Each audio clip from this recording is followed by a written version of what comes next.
Hello my friends, let's start this video from the front lines review. I haven't been updating you about the military map for a very long time, I think couple of the days. Well, we have some of the changes. As you know, Ukraine encircled Russian army in Kucherov Yar. Also, they were trapped here and here, like not physically intercepted, but Ukraine controls those supply lines. So Russians just cannot receive any sort of the goods. The only possible way for them to obtain something like water, food is the drone delivery only. Plus, Ukraine is using the anti-drone warfare, so Russians deliver supplies with the help of the fiber optic drones. Well, according to the latest information, judging on the signals coming from the Ukrainian military command, Ukraine is getting ready to jam Russians completely here, like absolutely demolish. There is the big operation which is now being prepared. I know it because there were the meetings in Pokrovsk-Dobropilya direction, so you see Denis Rydis, commander of Azov Corps, Syrsky, the general commander of Ukrainian army, and here you can see Magyar, who is being deployed already to that particular direction. Well, Magyar is in charge now not over his own unit but of entire drone army of Ukraine, so he's a very important guy and I'm very happy that he was appointed on this position. I think with him Ukraine becomes more and more competent. And by the way, today Magyar birds hit one of the Russian helicopters. Initially it was the report about Mi-28, but now I have the information that it appears to be Mi-8 transport helicopter with some of the infantry inside. So it was hit by FPV drone, and here you can see how it flies. Sorry guys, I cannot play this video here because even my last one was restricted, but maybe the still images is pretty much okay. Nevertheless, I shared this Magyar video on my Telegram channel, which is available with a link in the video description just below. Follow me on Telegram. Yes, there I post more than on YouTube. We have conversation group there. Well, you see, yeah, helicopter is kind of robust. It was flying for a long time. And yeah, I see here already that it's Mi-8 helicopter. Oh my god, it is on fire. It has kind of the big fuel tanks on each side of the fuselage and it seems like they got fire. But the afterwater and the main one were okay, so because of this helicopter landed. Or crash landed, you may say. Well, because of this thick smoke coming from the fire, I don't really see the state of this machine, but it appears to be it wasn't really a disastrous landing, and Russians already mentioned that the crew was evacuated. And you see here we have one more helicopter flying, it's K-52, attack helicopter. Usually they fly together like the transport helicopter and the backup and cover from the attack one. Well, it's absolutely clear that the helicopter itself is no-go. Again, one more successful case, then FPV drone chases and hits enemy helicopter. Well, if FPV drone hits Shahid drones, I think for helicopter it's more easier target for those drones. So maybe after all Russia will not be able to use their helicopters close to the front lines. Wow, I have just received this image. It's the Russian Mi-8 helicopter that I showed you before. You can see it's the last selfie of it and probably of this guy and also other soldiers who were on board of this helicopter. Russians claim that they evacuated pilots. Well, so far I haven't seen the video with evacuation, so I would put a big question mark for that one. Yeah, here we definitely see some of the face. I asked ChatGPT to improve this image because it's too grainy. Well, that's the result. I don't know who, Lukashenko? Just a little, but ChatGPT sometimes is crazy. And one more image of this helicopter we have. It seems like Ukraine sent more drones. They're chasing the crew, probably. Or finishing off this helicopter. It is absolutely no-go. However, the landing was more or less smooth because the helicopter itself is in one piece. Guys, I am waiting for the full video, which might come at any moment, and immediately I'll share everything of that on my Telegram. Wow, very fast. There is the video already published and I'm gonna share it on my Telegram. Alright guys, now let's continue to the news from the Pokrovsk direction. As you can see here, Russians recently took some of the ground. Plus their sabotage groups are going into the town itself. There were numerous of the clashes report. Ukraine sent some of the vehicle, but it was hit by Russia. So the situation for the Pokrovsk town itself, especially in this flank, southwestern flank, is not really that good. However, still Russians are not able to get into the town with their major infantry forces, just sabotage groups. Situation in Pokrovsk for this hour is still better than in Kupiansk for Ukraine. However, yes, there was the movement of the Russian army. We have this update also from the deep state military map source. Well, I just hope that it's gonna be the same as in Rodinske, for example, where Russia moved initially, but later on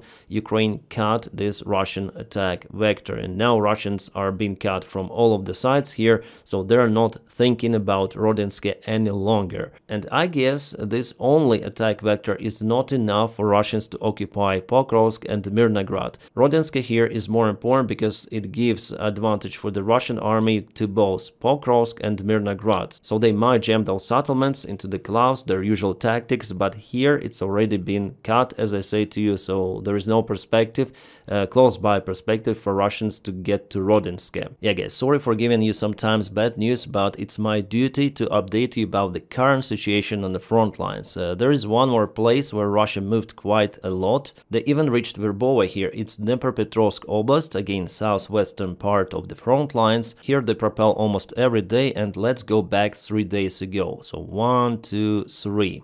But you see, they even didn't occupy Kalinovsk fully. They left this village behind and continue the advance. So this is still a gray area. There could be presence of Ukrainian army as well as in Berezove. Why do they do like that? Why do they leave uncontrolled territory behind? Well, it's 100% that they have this order to propel forward in Dnipropetrovsk Oblast. Well, I guess their main goal is to reach defense lines of Ukrainian army. The main defense line is going somewhere in Pokrovsk over here, and they want to get to it as fast as possible. And their bigger goal is obviously to reach this road and further continue the movement to Zaporizhia. You see, it's kind of the long way, but it's the only option for Russians. Let me show you defense lines. They're going somewhere like that and partially like that. I don't know if they penetrated the defense line over here. I'm not sure, just draw them randomly, but I know that here they penetrated the defense line in one single place. However, there was no movement any longer from the Russian army in this direction for the last week. So Russians want to go here to bypass this entire defense line, yeah, using this kind of the road to go here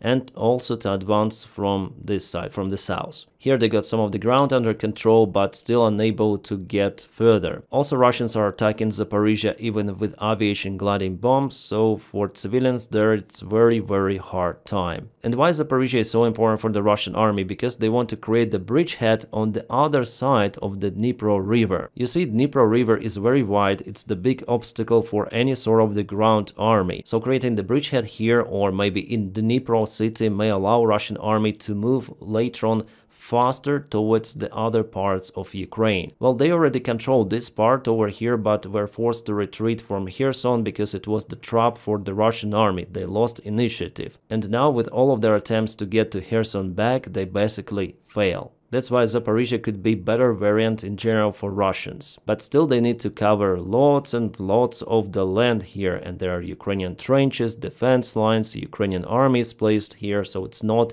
an easy walk. But at the same time we see that they keep initiative in Velika Novosilka direction, so over here. For now it's the most vulnerable spot for Ukrainian army, because here Russians propels almost every day. You see how they move?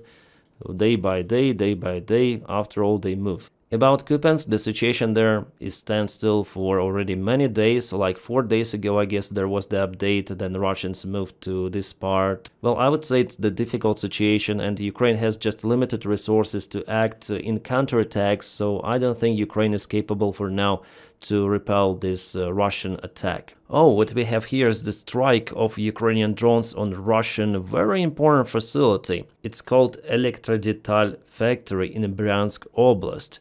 Elektrodetal means electrical equipment, and it is also producing components for Russian military, or was producing, yeah. High quality combined connections, yeah. I'm not professional in this sphere, so yeah, just important Russian facility connected to not electronics but to electrical systems, yeah, electricity. Kaboom and no electricity. Simple explanation. Well, judging on what Zelensky said yesterday, Ukraine is getting ready to respond on Russian strikes, and yesterday there was the big Russian strike. So yeah, it's gonna be interesting for Russians in the coming days, maybe even today. And the Ukrainian military command confirmed that it was Neptune missile that hit a particular electrical facility. They said it was R-360 missile, so not the particular one you may see on your screens. This is the Bear missile, more developed and able to fly for the longer range, but Ukraine will use those as well. And I hope Tomahawk missiles as well from United States. We'll see if that deal works or no. Trump is a deal maker after all, he likes those kind of the deals. Come on, Donny, come on, you can do it. Give Ukraine weapons. Alright guys, we have some awesome news coming from Moldova. Just yesterday there were parliament elections and Democratic Party and currently ruling party of Moldova won majority. 51 seats in the parliament. It means that they don't need to create coalition. The pro-Russian party comes next. With a huge gap of 20%, they'll stay outcast. And just for you to understand, this is the symbol of this pro-Russian party. It's crazy. I think those should be forbidden, but no, it's democracy. Go and vote for wherever you like to vote. Luckily, majority of people, especially younger generation, they do not support this bullshit. But Russia poured so much money into the campaign to be elected out there in Moldova. No, it doesn't work. Times have changed. People understand what is happening. My friends, if you want to support my channel, please follow me on Patreon. The link for my Patreon page is in the video description right below. You may check it out as well. Or support me on membership of this YouTube channel. I'm gonna upload probably one more video today. Those were the old news which I have for this morning, main news. And I wish you all a peaceful sky wherever you are and have a great time.